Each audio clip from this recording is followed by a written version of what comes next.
Have you ever felt broken? Or lost? Or completely stuck?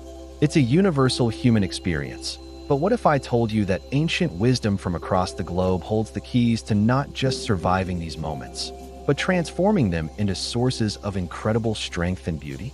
Today, we're embarking on a journey to three distinct corners of the world: Japan, Africa, and ancient Rome, to uncover philosophies that can reshape the way we see ourselves and the challenges we face. These aren't just abstract ideas. They are practical tools for a more resilient and meaningful life.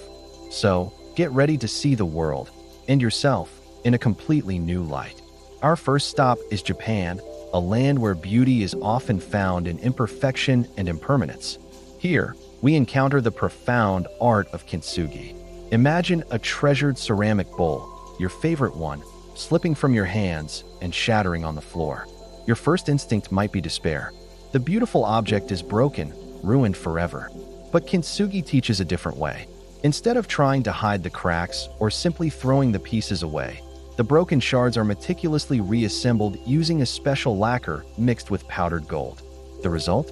The bowl is not just repaired, it's transformed. The lines of gold don't hide the damage, they celebrate it. They tell a story of resilience, showing that the object is more beautiful for having been broken.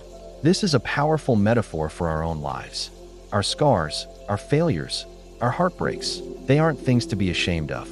They are part of our history. By embracing them, by mending ourselves with the gold of self-compassion and wisdom gained from experience, we don't just become whole again.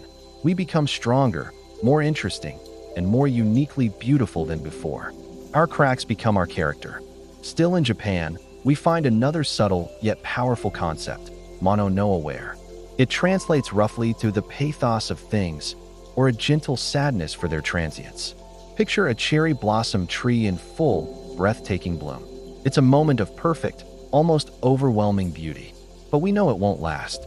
In a week or two, the petals will begin to fall, scattered by the wind like pink snow. Mono no aware is the bittersweet feeling that arises in that moment. An awareness that the beauty is so profound precisely because it is fleeting. It's not about being sad that things end, but about appreciating them more deeply because they do.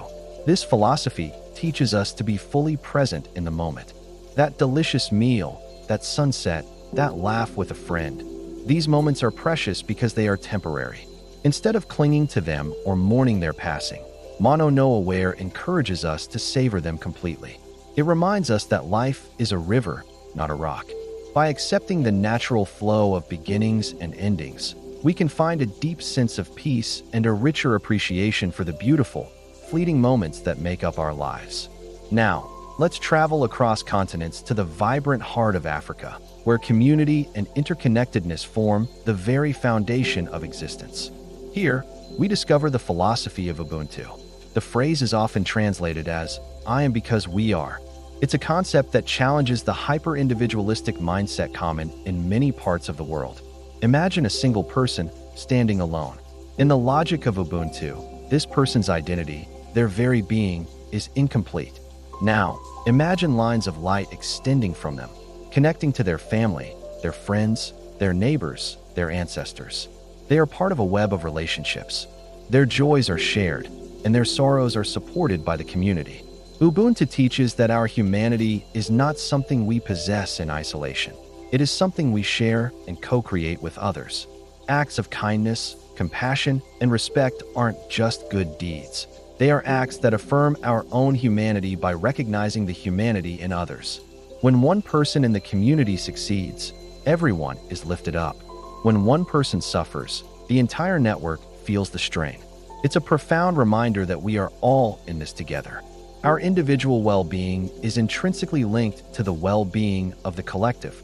Our final destination takes us back in time to the bustling forums and grand structures of ancient Rome, the home of Stoicism. This isn't a philosophy of emotionless, grim endurance, as it's often misunderstood. Instead, it's a practical and empowering mindset for navigating the chaos of life. At its core is the idea beautifully captured by the Roman Emperor Marcus Aurelius: the impediment to action advances action. What stands in the way becomes the way. Think about that. The obstacle is the way. Imagine you're walking along a path and a giant, insurmountable wall suddenly appears, blocking your progress. Your goal is on the other side. The Stoic approach isn't to despair or turn back. It's to look at that wall and see it not as an endpoint, but as a new part of the journey. The challenge itself contains the solution.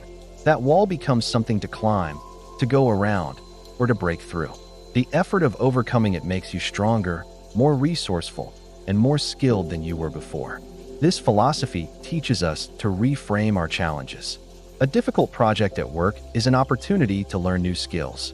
A painful conflict is a chance to practice patience and communication. By shifting our perspective, we realize that obstacles aren't punishments. They are opportunities for growth, delivered in disguise. We cannot always control what happens to us, but we can always control how we respond. And in that response lies our true power. So, what have we learned on our journey? From Japan, the beauty of imperfection and the preciousness of the fleeting moment. From Africa, the profound strength we find in our connection to others. And from ancient Rome, the power to turn any obstacle into a stepping stone. At first glance, these philosophies from Kintsugi, Ubuntu, and Stoicism might seem worlds apart. One finds beauty in brokenness, another in community, and the last in personal resilience. But when you look closer, you see they are all pointing to the same fundamental truth. They teach us that our hardships don't have to define us in a negative way. The cracks in the Kintsugi bowl, the support of the Ubuntu community, the wall that becomes a staircase, they all show us that adversity is not the end of the story. It is a catalyst. It's an invitation to grow, to connect, and to become a more beautiful, more interconnected, and stronger version of ourselves. These aren't just ancient ideas. They are a timeless roadmap for navigating the complexities of modern life with grace, courage, and wisdom. Which of these philosophies resonated with you the most? Let us know in the comments below. We'd love to hear how you find strength in your own life.